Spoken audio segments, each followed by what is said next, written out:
आचार्यजी, खऱ्याखुऱ्या गुरुला ओळखायचं कसं? कारण सगळे मार्ग तर मनच दाखवताना. हा नेहमीच एक गुंतागुंतीचा प्रश्न राहिला आहे.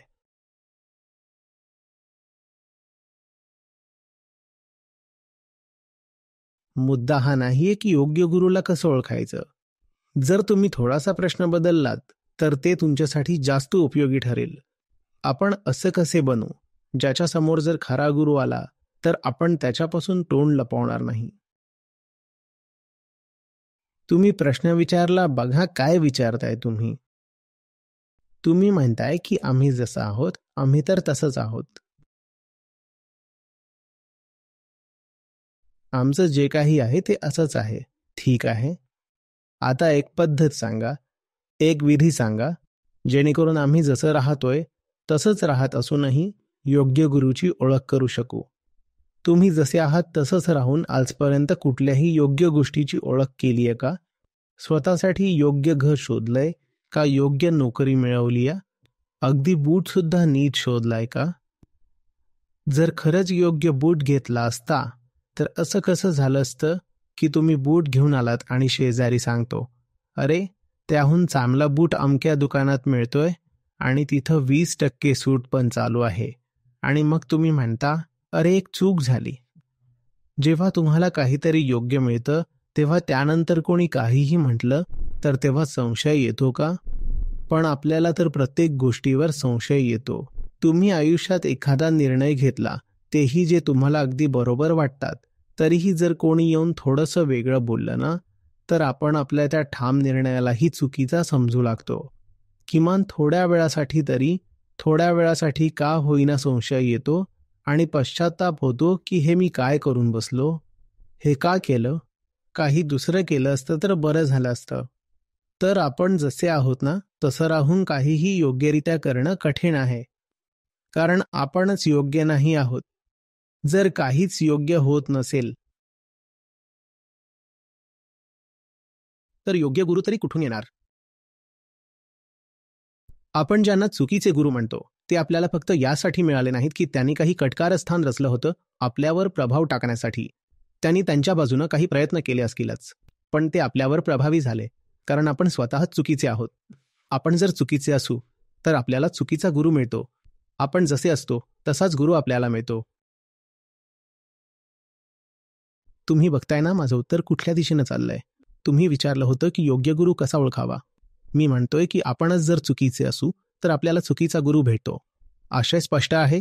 मग योग्य गुरु कधी भेटेल? जेव्हा तुमच्या आतून खरी तहान उठेल तेव्हा योग्य गुरु भेटून जाईल बाबा. कोणत्या रूपात भेटेल, कुठं भेटेल, जवळ भेटेल का दूर, आपल्याला काय माहीत. माणसाच्या रूपात भेटेल, ग्रंथाच्या रूपात भेटेल, झाडाच्या रूपात भेटेल, नदीच्या रूपात भेटेल, जीवनाच्या रूपात भेटेल, ऑनलाईन भेटेल का ऑफलाईन भेटेल, आपल्याला काय माहीत. कसाही समोर येऊ शकतो. काय सांगावं, कदाचित सतत भेटतच असेल. पण आपण चुकतोय म्हणून त्याला ओळखू शकत नाही.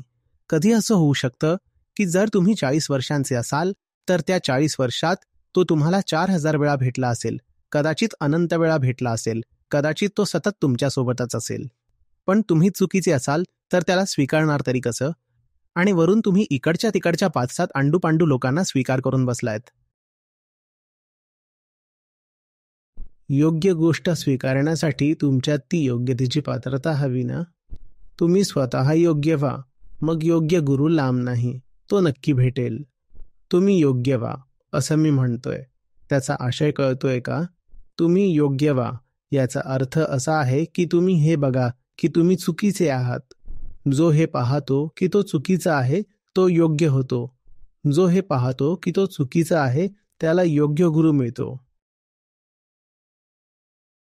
जोपर्यंत तुम्ही स्वतःच्या नजरेत बरोबर आहात तोपर्यंत तुम्ही खूपच चुकीचे आहात. तुम्ही त्या दिवशी बरोबर व्हाल ज्या दिवशी तुम्हाला दिसेल की तुम्ही चुकीचे आहात. ही गोष्ट अहंकाराला दुखावते. कसं मान्य करायचं की आपण चुकीचे आहोत?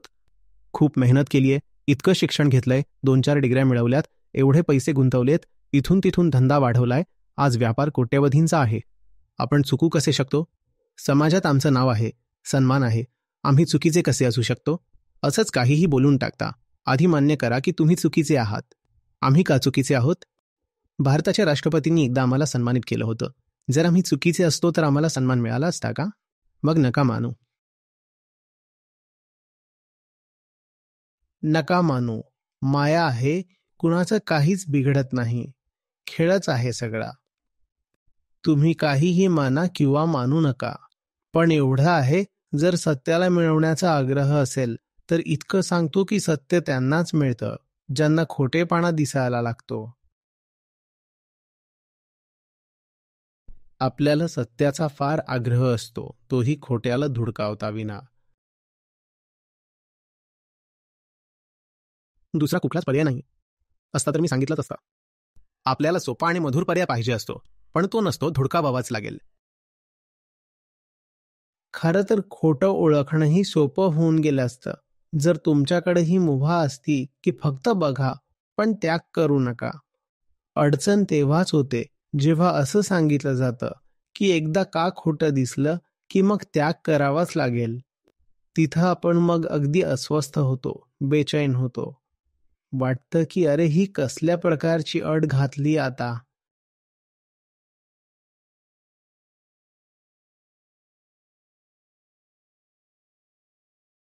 आत्मा प्रथम गुरु आहे.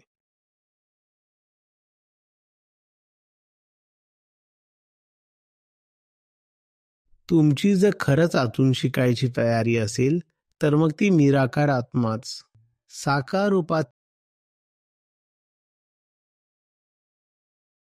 तो जो शिकवणार आहे त्याला प्रकट करते. उगाच काहीतरी नाटकीय धारणा बनवू नका की गुरु म्हणजे असा कुणीतरी असतो जो असा असा फिरत असतो, असं वागत असतो. मला तो कुठं भेटेल? कुठल्या तरी एखाद्या गुहेत बसलाय का? एखाद्या झाडावर चढलाय का? एखाद्या आश्रमात आहे का? कुठे आहे तो? कुठे समाधीत बसलाय का गुरु? काही नाही. तुमच्या आत ती तहान तर निर्माण झाली पाहिजे, ती तडप असली पाहिजे की आयुष्य खोटेपणात जातंय, आता खरं हवंय. मग खरा गुरु सुद्धा भेटेल. आणि मग कुठलाही खोटा गुरु तुम्हाला मूर्ख बनवू शकणार नाही. सांगा बरं का? कारण तुमची दृष्टी इतकी सूक्ष्म झाली की जो खोटेपणा बघणं सगळ्यात कठीण होतं तेही तुम्ही बघितलं. कोणतं खोटं? स्वतःचं खोटेपणा. जो माणूस स्वतःचं खोटं पाहू शकतो ना, तो दुसऱ्याचं खोटं तर अगदी असं चुटकीसारखं सहज ओळखू शकतो. तुम्ही जर स्वतःच्या खोटेपणाबद्दल प्रामाणिक झालात तर बाहेरचं खोटं लगेच ओळखू शकाल की हा माणूस खोटं बोलतोय. बाहेरचे लोक आपल्याला फसवतात कारण आपण आतूनच खोटे आहोत. खोट्या तर्कांमध्ये, खोट्या बंधनांमध्ये, खोट्या गोष्टींमध्ये अडकण्याची आपली पूर्ण तयारी आहे, आपली आधीपासूनच तयारी आहे.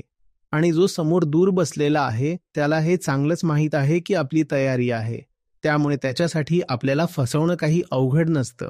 पण जर तुम्ही आतून खरंच प्रामाणिक झाला, ठाम उभा राहिलात स्वतःसोबत की आता मी माझ्यातल्या कुठल्याही खोटेपणाला सहन करणार नाही, तर मग बाहेरचा कोणीही तुम्हाला खोटं सांगून फसवू शकणार नाही.